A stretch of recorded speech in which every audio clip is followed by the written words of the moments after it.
Selamat pagi Pak Marbun dan teman-teman sekalian. Kami dari kelompok 5 akan mempresentasikan hasil diskusi kami mengenai analisis aktivitas investasi.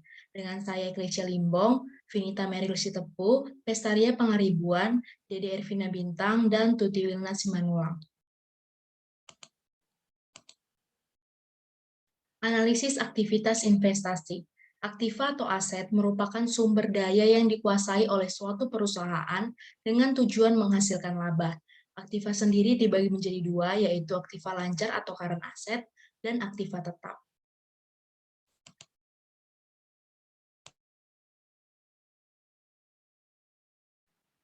Pengantar aktiva lancar. Aktiva lancar merupakan sumber daya atau klaim terhadap sumber daya yang langsung didapat dan diubah menjadi kas, biasanya dalam jangka waktu siklus operasi perusahaan. Siklus ini merupakan proses di mana perusahaan mengubah kas menjadi aktiva jangka pendek dan kembali menjadi kas sebagai bagian dari aktivitas operasi yang sedang berjalan. Untuk perusahaan manufaktur, hal ini mencakup pembelian bahan baku, mengubah bahan baku menjadi produk dan produk jadi, dan kemudian menjual dan menagih kas dari piutang. Kas merupakan cerminan titik awal dan titik akhir dari siklus operasi. Siklus operasi digunakan untuk membedakan aktiva dan kewajiban dalam kelompok lancar dan tidak lancar.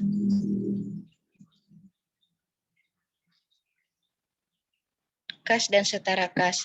Kas merupakan aset paling likuid, mencakup mata uang, deposit dana, money orders, dan cek, sedangkan setara kas tergolong ialah aset yang sangat lancar, investasi jangka pendek yang siap dikonversi menjadi kas, dan hampir jatuh tempo sehingga resiko perubahan harga yang disebabkan pergerakan tingkat bunga minimal. Konsep likuidasi sangat penting dalam analisis laporan keuangan. Likuiditas berarti jumlah kas atau setara kas yang dimiliki perusahaan dengan jumlah kas yang dapat diperoleh dalam waktu singkat. Selain memeriksa jumlah aset likuid untuk perusahaan, analisis juga harus mempertimbangkan hal berikut.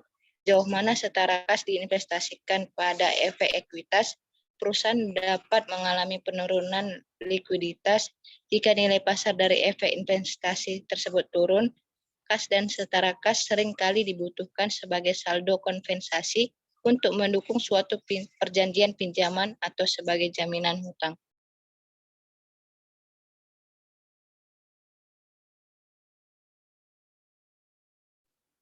Piutang. Piutang merupakan nilai jatuh tempo yang berasal dari penjualan barang atau jasa atau dari pemberian pinjaman uang. Piutang usaha mengacu pada janji lisan untuk membayar yang berasal dari penjualan produk dan jasa secara kredit. Wesel tagih mengacu pada janji tertulis untuk membayar. Piutang diklasifikasikan ke dalam aset lancar jika diharapkan akan direalisasikan atau ditagih dalam waktu 1 tahun atau 1 siklus operasi, tergantung dari mana yang lebih panjang. Beban dibayar di muka. Beban dibayar di muka merupakan pembayaran di muka atas barang atau jasa yang belum diterima. Beban dibayar di muka digolongkan ke dalam aset lancar karena mencerminkan jasa yang diberikan jika tidak ada membutuhkan penggunaan aset lancar lain.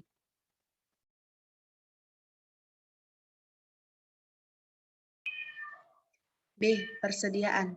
1. Akuntansi dan penilaian persediaan. Persediaan merupakan barang yang dijual dalam aktivitas operasi normal perusahaan.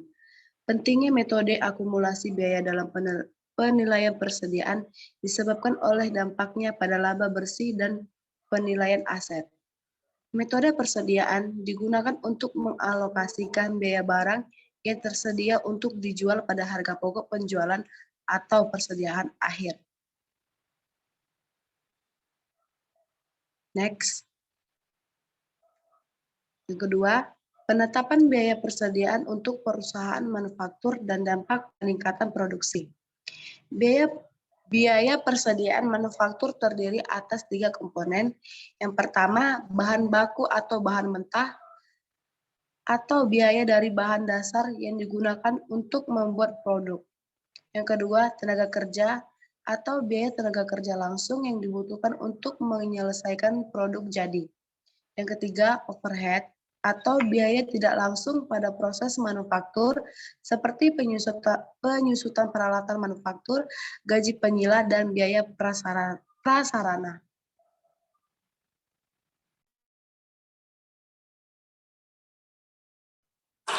Pengantar aset jangka panjang. Aset jangka panjang merupakan sumber daya yang digunakan untuk menghasilkan operasi atau mengurangi biaya operasi untuk lebih dari satu periode.